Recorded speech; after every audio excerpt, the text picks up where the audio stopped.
Hello students, very good morning to all of you. This is Sugandh and today we will do our chapter 6 of our class 8th book Olivia, that is Where the Mind is Without Fear. This is a beautiful poem written by Ravindranath Tagore, who is a Nobel Prize winner. उन्होंने जो ये वाली poem है ये उन्होंने independence day से पहले लिखी थी, जब इंडिया फ्री नहीं हुआ था, जब इंडिया पूरी तरह से इंडिपेंडेंट नहीं हुआ था, तब 1947 से पहले जो पोएट हैं ये एक तरह से एक इंडिपेंडेंट इंडिया की को इमेजिन करते हैं, उसकी एक इमेज क्रिएट करते हैं कि आफ्टर फ्रीडम हमारे कंट्री के अंदर क्या क्या होगा। तो यहाँ पे बेसिकली जो रविंद्रनाथ टैगोर हैं वो एक प्रे करते हैं भगवान से कि इंडिया के अंदर क्या क्या चीज़ें होनी चाहिए। इंडिया की इमेजिनेशन इस पोएम के अंदर उन्होंने की है, जहाँ पे उनकी पोएम का टाइटल है where the mind is without fear. Basically इस पोएम के अंदर अभी रिसेंट में बराक ओबामा इंडिया आए थे 2010 में, उन्होंने भी बहुत ज़्यादा तारीफ की थी। So let's start our poem. Where the mind is without fear and the head is held high. जहाँ पे जो हमारा माइंड है उसके अंदर बिल्कुल भी फियर नहीं होगा, उसके अंदर बिल्कुल भी डर नहीं होगा कि ऐसा भी टाइम आएगा जब हम बिल्कुल इंडिपेंडेंट तरह से सोच पाएंगे। And the head is held high का मतलब क्या है, जहाँ पे हमारी एक सेल्फ रिस्पेक्ट होगी, हमारा एक सेल्फ कॉन्फिडेंस होगा, हम आराम से जो चीज़ें वो चाहे कर सकेंगे, यानी कि हम गर्व से चल सकेंगे, प्राउड हम इंडियन होने पे भी कर सकेंगे। दैट इज़ जहाँ पे हमारा माइंड है वो बिल्कुल फियर से फ्री होगा एंड जहाँ पे हमारा सिर है वो गर्व से ऊंचा होगा। वेयर नॉलेज इज़ फ्री, जहाँ पे जो नॉलेज है, जितना भी ज्ञान है वो टोटली फ्री होगा, जहाँ पे लोगों के अंदर बिल्कुल भी पार्शियलिटी नहीं की जाएगी कि ये वीमेन है ये मैन है, या फिर उन्हें कास्टनिज्म के बेसिस के ऊपर उन्हें एजुकेशन ना प्रोवाइड की जाएगी। इनफैक्ट एजुकेशन सब लोगों के लिए कॉमन होगी। Where knowledge is free, where the world has not been broken up into fragments. अब पहले वाले टाइम के अंदर क्या था, जो इंडिया था वो छोटे छोटे पार्ट्स के अंदर डिवाइडेड था, जैसे कि उनके बीच में कास्ट के बेसिस में उनको डिवाइड किया गया था। फ्रेगमेंट्स का मतलब क्या होता है, जो कि चीज़ पार्ट्स में डिवाइड, जो टुकड़ों में जिसे डिवाइड किया जा सके। ब्रोकन मतलब उसे तोड़ा जाए। कास्ट के बेसिस के ऊपर, रिलीजन के बेसिस के ऊपर उनके साथ पार्शियलिटी की जाती थी, हाई सोसाइटी लो सोसाइटी के भी चीज़ों की, जैसे पहले वाले टाइम के अंदर बहुत सारी अनटचेबिलिटी होती थी। सो जहाँ यहाँ पे पॉइंट क्या करते हैं, फिर से इमेजिन करते हैं कि ऐसा भी वर्ल्ड होगा जहाँ पे इंडिया को डिवाइड नहीं किया जाएगा, फ्रेगमेंट्स के पार्ट में उसको डिवाइड नहीं किया जाएगा। बाय नैरो डोमेस्टिक वॉल्स, यानी कि नैरो मतलब छोटी छोटी डोमेस्टिक वॉल्स से, जैसे छोटी छोटी दीवारों से। जो किस चीज़ की दीवारें हैं, कास्ट की, रिलीजन की, उनके अंदर मैन वीमेन की पार्शलिटी की जाए, ब्रिटिशर्स इंडियन की पार्शलिटी की जाए, इनको डिवाइड किया जाए, उनके अंदर वाइट पीपल ब्लैक पीपल के बीच में रेशियल डिस्क्रिमिनेशन ना हो उन लोगों के बीच में। तो जहाँ पे पूरे के पूरे वर्ल्ड को पार्ट्स में डिवाइड ना किया जाए, किस चीज़ से, बाय नैरो डोमेस्टिक वॉल से, छोटी छोटी दीवारों से। Where words come out depth of truth, जहाँ पे जो इंसान के वर्ड्स हैं वो एकदम से अंदर से निकल के आए, यानी कि कोई भी इंसान फ्री हो अपनी फीलिंग्स को शेयर करने के लिए। अगर कोई भी चीज़ उसे गलत लग रही है तो वो गलत बोले, कोई भी चीज़ उसे सही लग रही है तो वो सही बोले। जहाँ पे इंसान की जो वर्डिंग्स हैं, जो उसके वर्ड्स हैं वो एकदम से बेस्ड हों रियलिटी के ऊपर, यानी कि सच्चाई के ऊपर, अंदर से गहराइयों के ऊपर, उसे कोई किसी भी चीज़ का दिखावा ना करना पड़े।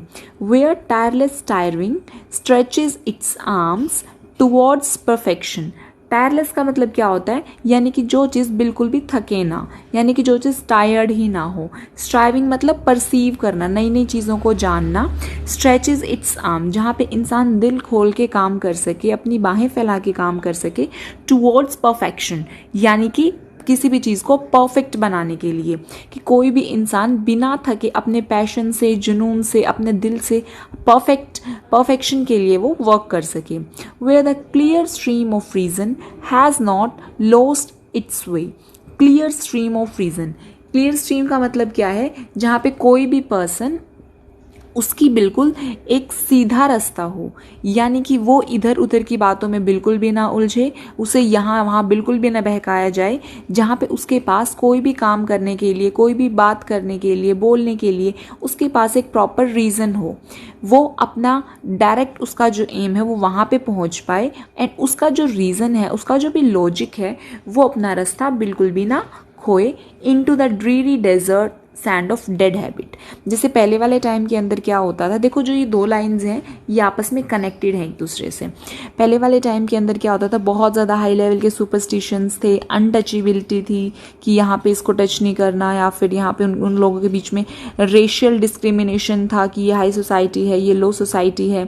तो फिर वहाँ पे सुपरस्टिशंस, यानी कि पहले वाले टाइम के अंदर जो कोई भी विडो होती थी, किसी का हस्बैंड या वाइफ एक्सपायर हो जाते तो उन लोगों को बिल्कुल प्योर नहीं माना जाता था, गर्ल्स को प्योर नहीं माना जाता था। तो यहाँ पे पोएट बोल रहे हैं जहाँ पे लोगों के पास एक प्रॉपर रीज़न हो और वो अपना रास्ता ना खोए, किन में, ड्रीरी यानी कि एक dull desert sand of dead habit, यानी कि इन सुपरस्टिशंस की हैबिट के अंदर कोई भी इंसान ना घुसे और उसके पास एक अच्छी चीज़ का सही प्रॉपर लॉजिक हो।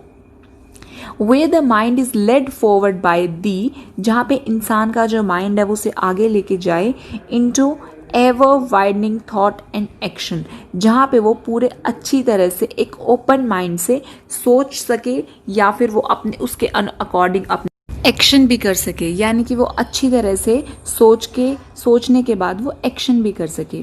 Into that heaven of freedom my father let my country awake, कि उसके बाद जो पोएट है वो प्रे करते हैं गॉड से कि माय फादर, कि भगवान आप इस तरह से लोगों की थिंकिंग कीजिए कि उनके अंदर ऐसी बुद्धि उन्हें दीजिए कि वो अपने लिए सोच सकें, अपनी आज़ादी के बारे में सोच सकें, उसके अकॉर्डिंग वो लड़ाई कर सकें और एक्शन भी ले सकें, ताकि उन्हें एक हेवन ऑफ फ्रीडम, एक तरह से उन्हें फ्रीडम फील हो। लेट माई कंट्री अवेक, और वो गॉड से प्रे करते हैं कि आप मेरे पूरे के पूरे कंट्री को इतनी ज़्यादा माइंड दीजिए कि वो जाग सके अपनी खुद की फ्रीडम के लिए।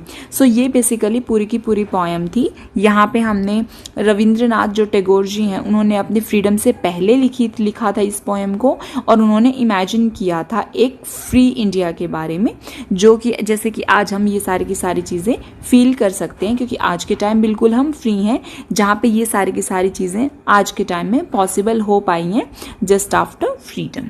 सो students, now let's do some word meanings. Fragments का मतलब क्या होता है, पीसेस में डिवाइड करना। हेड इज हेल्ड हाई, यानी कि जहाँ पे हम गर्व से चल सके, जहाँ पे हम प्राउड फील कर सकें।